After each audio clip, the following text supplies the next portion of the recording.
ready for preparations for the next Big 12 opponent in Oklahoma State. Sunday coming back to work,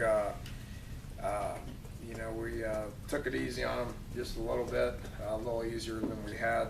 Not to say that we're going to do that Tuesday, Wednesday, Thursday, Friday, but Sunday we did just a little bit.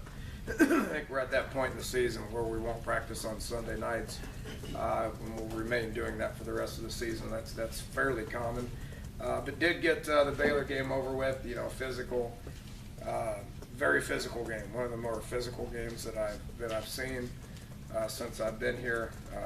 Had a lot of guys banged up and beat up, but it's part of going into the 8th game as well. So. I basically asked the guys if they were satisfied with the win, or if they weren't satisfied with where they're at as a team right now. Unanimous, not satisfied, want to continue to press forward and try to keep rolling on with where we're at in the Big 12 right now. Another Big 12 road game this weekend, challenging opponent.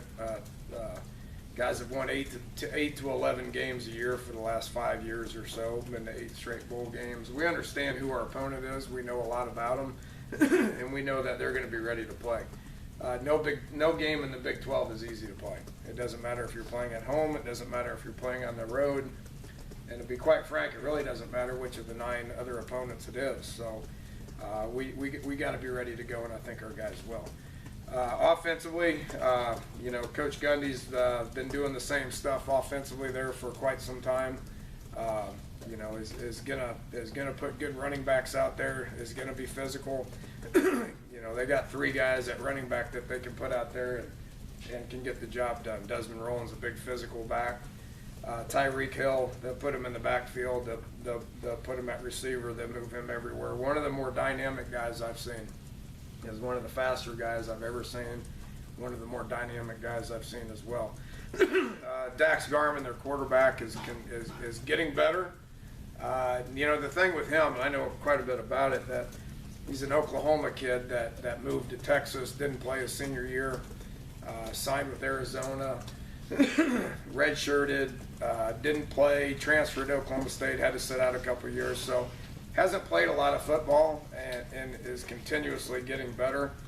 Does a great job of throwing the deep ball. Probably the thing that concerns you more than anything is how accurate he is with deep balls.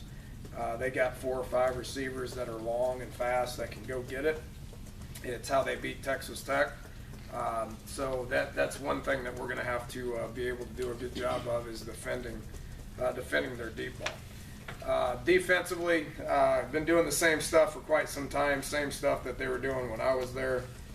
Glenn Spencer's their DC doing a really good job. I thought Oklahoma State had the best defense in the league a year ago. They've been hard to run the ball on. They're hard to run the ball on this year. Got some new kids in the secondary. Been giving up some plays in the pass game, as you guys well know. They'll probably benefit from getting a cornerback. They lost 6, the Lampkin kid, who's a really good player, played against us last year. They replaced him with a true freshman. They got 3 or 4 guys in the secondary that are all true freshmen to be, and those guys will continue to get better, but they're getting the kid back. The word is that he'll be back, so he'll give them a boost as well. But they're a good outfit. They do a great job of stopping the run. As you all well know, we do everything we can to get the run game going. Won't be any different this week, and when they outnumber us in the box, we got to be able to throw the ball downfield. Special teams wise, their return guy, obviously Hill, is as dynamic as anybody in the country. He ran right by Florida State. He won the game for him at Kansas. We, as we all know, have to focus hard on our coverage units, which need to continue to get better. I thought our kickoff team last week was great. I thought our punt team was better.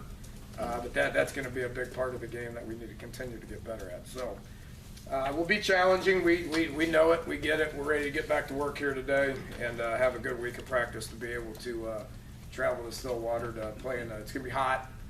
It's homecoming. It's going to be sold out. It's going to be loud. They're going to be ready to play. You know, they didn't play very well a week ago at TCU. You know, we got them last year, so they'll be ready to play. We understand that. So with that, we'll take some questions.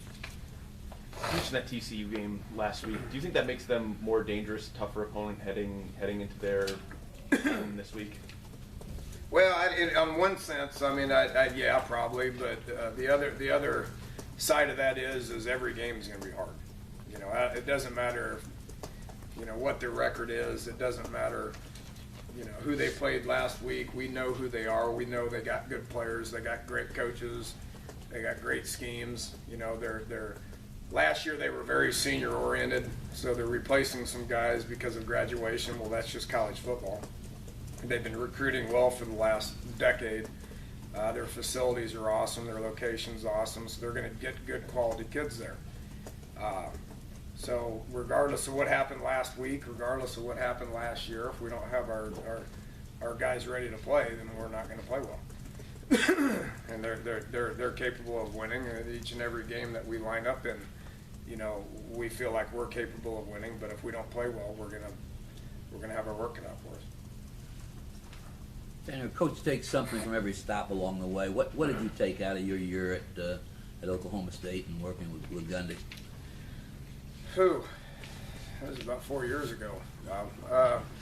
You know, the one thing that you know, I thought the organizational things I took a little bit from each stop. You know, from each of the head coaches that I was under. I was fortunate to be able to be under some pretty good ones that have been pretty successful.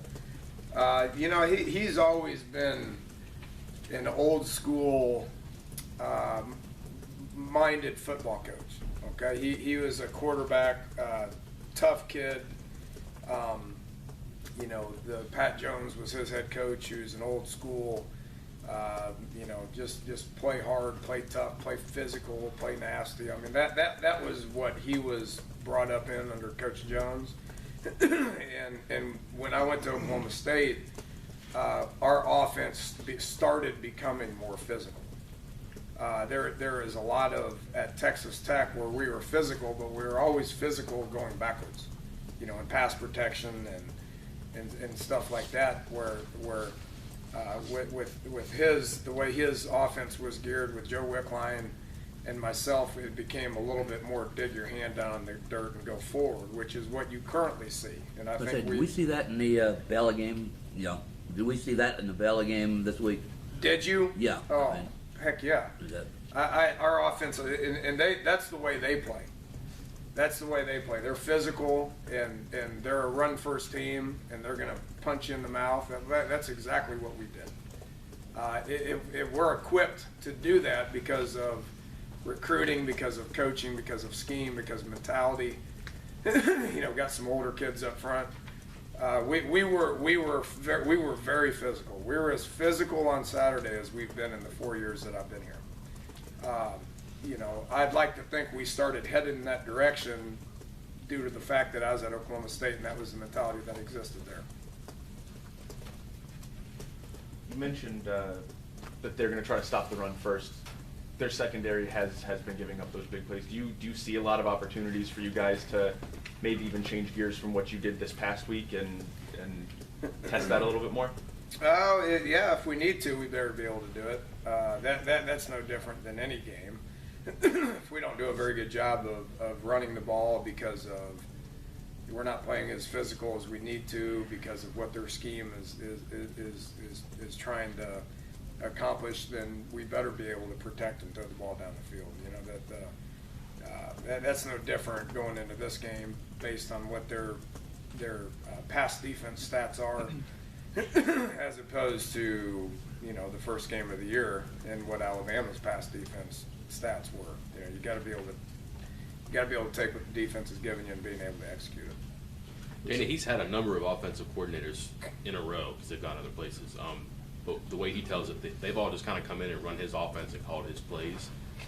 Similar to what you had to do? Nah. Right. I mean, he knows that. He knows that. I mean, there's a 0% chance I was leaving my post at Houston. had a good job for a good coach and had a good quarterback coming back. I was interfered with none, and he knows that, and that was part of the deal. You know, what I see on offense is what I did when I was there. So I think he's had some guys come in and do what the base was. How much has changed, terminology, I don't know. But a lot of the plays that they're running, a lot of the tempo that they're using, a lot of the signals that they're using are the same ones that I used when I was there. So teams have had some success getting to their quarterback. Is that a product of maybe a rebuild offensive line, or what's been going on there? Yeah, you know, they're in some transition at that position as well. Joe Wickline was around there for a long time.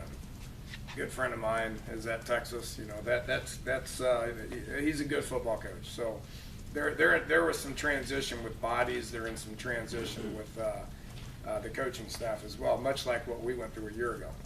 You know, with some new bodies coming in, with Coach Crick coming in, just takes time for in order to be able to be functioning on all cylinders, so to speak. So I'm sure they'll continue to get better and better.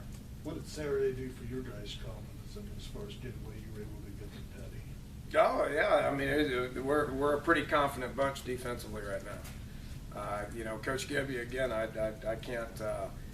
can't express what he's been able to do with the guys. It's been fun to watch. It's been awesome. He'll be the first to admit it's easier to call some of the schemes and some of the plays when the kids are coming to the sidelines giving him a bunch of confidence. You know, we had a great week of practice last week. The guys on the sidelines were tuned in. We're engaged. We're encouraging Coach Gibby to run specific things, which as a coach, that gives you confidence to be able to call specific things. Getting to the quarterback a week ago was the key to the game. And you know, we can talk about the man coverage, which was as good as I've seen since I've been here. We can talk about the next guy in with depth. We KJ Dillon, Carl Joseph, Drayvon Henry all played their best game of the year. Covered, tackled well. Ricky Ruff, Icky Banks, Chestnut Worley when they were in there. It's all good stuff, but unless you get to the quarterback, that does not matter. And we got to the quarterback. We sacked him 4 times. Shaq Riddick was awesome. Golson got there a couple of times, but some of the blitzes that Gibby called, guys got there and hit him early, which affected him throughout the course of the game. Last year, the Oklahoma State game was Trickett's first start. Obviously, the injury and what happened after that changed things. But from what you've seen consistency out of him this year and just what he's been able to do, I mean, how impressive has he been for you?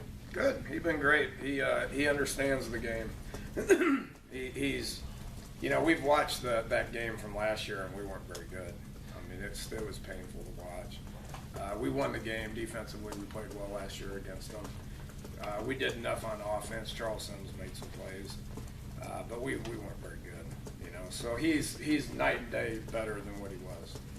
He's consistent. He is running the offense. He's the steady guy. You know, when he turned the ball over twice in the first quarter, it didn't affect him. You know, he went out there and just kept playing and knew what he had to do in order to put our guys in position to be able to win. Continues to develop a good working relationship with not only Kevin. That's easy to see. That's easy to write about and talk about. But him and Mario being on the same page, him and DeKeel and Jordan Thompson being on the same page is pretty important. What's the best Him thing? seeing run checks and getting us into run plays that are important is he's doing all that stuff really well. Is there a singular best thing that's standing out for him right now in your eyes? No, I don't think so. I mean, he's a steady guy. He's doing a lot of things right. So some of the things aren't flashy, but you know, there's a lot of steady things out there that he's doing well. Speaking of data, he had a lot going on Saturday. Yeah. Just from your perspective, from when you found out to the end of the day, what did you see? What did you guys do just to, I don't know, just to observe that and maybe help him through, get him through it? He was fine. I mean, he had a 24-hour bug. I mean, I told him Michael Jordan did it, so he could do it. You know, if you're sick and go out there and play well, then it's the big deal. It's a little stomach bug, you know. His dad? Well, we had a conversation after the game. You know, he found out his mom was here, and they talked about it after the game. But at that point, Rick was in a good place. He was fine. They had to watch him because he was yelling at the computer and all that. So they were. I mean, they were all disappointed he couldn't coach in his game that night. Mm-hmm. And I'm like, if that's all you're worried about, then everybody's in a good place. Does anything surprise you about the way the Big 12 race has unfolded, and do you agree with the thought that the way teams keep beating each other up, it makes it harder to get somebody into the playoff? Well, you can't worry about it. That's happening in some of these other leagues too. We're pretty fortunate to be in a Power 5 conference where all the teams are good. Makes it fun, makes it challenging for coaches, makes it challenging for players, makes it fun and exciting for the fan base. It's good for college football. I think it's going to continue to head that way, just because of the parity that exists out there. What it looks like now, I doubt it looks like that at the end of the year. As far as what the rankings are and the teams that are projected to be entering into that, I can't worry about any of that. We're not going to worry about where we're at in the standings. We're not going to worry about where we're at in the rankings. All we're worried about is preparing for Oklahoma State and trying to be in a good spot at the end of the week. The goal is on Saturday after the game to be in a good place. That's all we can worry about right now. That's all we can control, and that's all we're going to worry about. Dana, that's a huge win for your team on against Baylor, and you could see it in the excitement of the players after the game and your players and so forth. Is the coaching staff having to do anything this week to really refocus the team back to Oklahoma State to come away from that big victory? Well, that's our job. That's our job. So we better. I think if we had a very young and mature team, then that would be a huge challenge.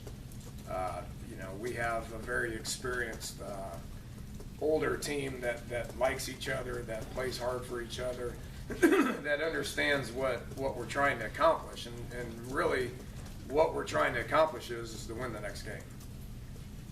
I don't know any other way of approaching it with the team.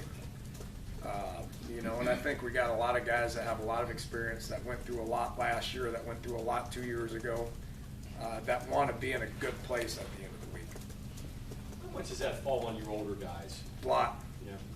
Yeah, a lot. I mean, they understand what's ahead of us. The same. What I thought was a key to winning the Texas Tech game was the fact a lot of our guys have been to Lubbock and they understood what it was about. Well, those same guys have been to Stillwater. And they understand what's there. They understand the facilities, the recruiting, the quality of player, the atmosphere. They know it's going to be challenging. And again, the overall goal is to be in a good place at the end of the week. So you better do what you're supposed to on Tuesday, Wednesday, Thursday, Friday in order to make that happen. It's only been a day, but any update on the guys who left last week's game and didn't come back? You still expect them to possibly play this week? Yeah, there's probably going to be a few that play. There's probably going to be a few that don't. That's all dependent on. And we haven't had a practice with them since. So I haven't seen them outside. We'll probably have 5 or 6 guys in green jerseys today. Which means non-contact. Hopefully that progresses to contact guys tomorrow. It's the best I got for you at this point. Nobody's been ruled out. Nobody's long-term. And that's good news for us. Because it was such a physical game, because guys got knocked out of the game, I would, and this based on previous experiences, if anybody was long-term, I'd tell you, nobody's long-term. Does that force you to go even deeper into your cornerbacks than you have? Maybe. The only, Nana got some snaps a week ago and will continue to get some snaps. He was elevated a couple weeks ago from the scout team to the big leagues. Probably do the same thing with Keyshawn Richardson this week. He can only travel 70 though, so we're at that. We've been we've been in a good place right there, and expect us to be able to travel 70 as well. Did Oklahoma State use Tyreek Hill at all, similar to how you used to use Tavon Austin? Yeah, very similar. You see him in the backfield a good bit. You see him in slot going downfield. He runs some underneath option routes, and then both kick and punt return. So you're very similar, yes. Have you put in that punt return that the Rams used this week? If we had two of them, we probably would. Two. If we had They two of won. them, we probably would. We'll start searching for one. Dana, being ranked for the first time since October 2012, does that mean anything to you? Nah, I mean, it's positive for the program. It's good for national, recognition. I mean, all that's good. I'm not going to deny that. That's all good for the program. Probably gets us talked about more and gives us more national recognition, like I said, but it doesn't adjust anything that we do. We're not satisfied with where we're at. We're not interested in people telling us that we're good or any of that. We got to just keep doing our job. When you talk about playing a very physical game, that kind of says that Cody Clay had a big role. Can you talk a little bit about what he did this week and what he's meant? Thought he had his best game 2 weeks ago against Kansas. Thought he had his best game to date on Saturday against Baylor. He's just a consistent, hard-working, high-effort, high-motor, great leader. He does everything the right way. And he's only a junior, but he's played a lot of ball for us. He looking back at what he did 2 years ago against Oklahoma State, I think he took about 60 snaps against Oklahoma State 2 years ago. But just keeps getting better. You can use him a lot of different ways. You can put him in slot, you can put him at tight end, you can put him in the backfield. He's a sixth offensive lineman. He can be a receiving, I wouldn't say threat, the target. And then he can run the ball for the average of 5 yards a carry, which he did like one time this year. So he does a lot of good things. Eli Willman's doing some good stuff as well. He got in there probably 10, 12, 15 reps last week and will thump you. So two kids cut from the same cloth that are doing great things for us. Okay, thanks, Coach. All right, thank you all.